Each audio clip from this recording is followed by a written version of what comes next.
গতকাল আমার কাছে একটা ফোন আসলো হঠাৎ করে।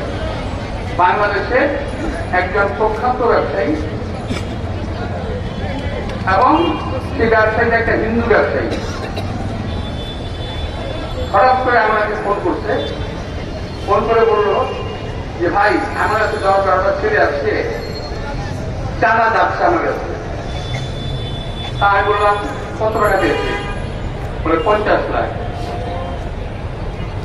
এখন কোনটা একটু দাও তো, কোনটা দেন। কোনটা যখন দিল, যাকে কোনটা দিল সে আমার একটা ধমক দিল, এই নিয়ে আপনাকে আমাদের ধমক দিল, বুঝলেন? এই নিয়ে আপনাকে আমি বলছি আরে ভাই তোমার কথাটা শুনো, তুমি নাম কি, তোমার পরিচয় কি? সে নাম বলে না, পরিচয় বলে। আমি পাশে হয়ে গেলাম।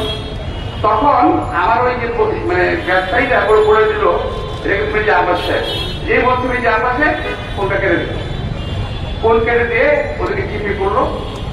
করার পরে আমি বাধ্য হয়ে তখন আমি আমার ছাত্র দলের কিছু ভাই ছিল আমাদের, ওদেরকে আমি খবর দিলাম যে ওই ব্যবসায়ী প্রতিষ্ঠানে যাও, তারা আছে একটু দেখো। গিয়ে দেখে যে ওরা 1 ঘন্টার সময় দিয়ে চলে গেছে, 1 ঘন্টা পরে আসবে। এরা কিন্তু ছাত্র দল, যুব দল, বিএনপি কেউ না, কিন্তু পক্ষান্তর দোষ কিন্তু করে আমাদের। প্রিয় ভাইয়েরা, আমি আর বলছি শেষ করি না, শেষ করে দিই। এরপর 1 ঘন্টা পর তারা আবার আসছে, আমার সাথে আবার ফোন করলো। তারা বলে যে আপনারা কাজ করেন, সবগুলো ফোন 1 ঘন্টা না রেখে বিভিন্ন হাতে রাখেন, যাতে ফোন সুইচ করলেও আমাকে জানাতে পারেন। আমি জানাবো, আমি বললাম যে আপনারা কাজ করেন, এখন নিচে বেরিয়ে যান, ক্লাসরুমের গেটটা বন্ধ করে দেন, একদম বন্ধ করে দেন, কেউ যেন বেরোতে না পারে। তাদেরকে আমি আটকানোর ব্যবস্থা করতে বললাম। এর টের পেয়ে ওদের মধ্যে বেশ কিছু লোক বেরিয়ে চলে গেল। 2 জন আটকা বললো। আমি পুলিশকে ফোন করলাম। এখানে আমার কাছে কে জানে, তাই বহু জানে ঘটনাটা। তো আমি পুলিশকে ফোন করলাম, পুলিশ আসলো। আমি স্কুলে তার কি করবো? আমি ধরেন ফিটান, নাম পরিচয় জিজ্ঞেস করার প্রয়োজন নেই, এতে ধরেন ফিরে নিয়ে যান। তার নিয়ে গেল, গিয়ে দেখা গেল এরা কেউ বিএনপি, যুবদল, ছাত্রদল কারোর সঙ্গে সম্পৃক্ত নয়। এখন ওই ছেলে দুটা জেলে আছে, পুলিশ আর ছাত্রীরা আছে, এটা আমরা খুঁজে দেখতে পারেন। এই কারণে বলছি প্রিয় ভাইয়েরা, তোমরা যদি নিজের মা ইজ্জত সম্মান না করতে চাও, তা এই বহিরাগত যে বদমাইশ করা আছে এদেরকে রাস্তাঘাটে যেখানে তোমরা চিনবা জানবা দেখবা, এদেরকে প্রোটেক্ট করো, এদেরকে ঠেকাও, এদেরকে এই সমস্ত চিন্তায় চুরি সমস্ত বদনাম আছে।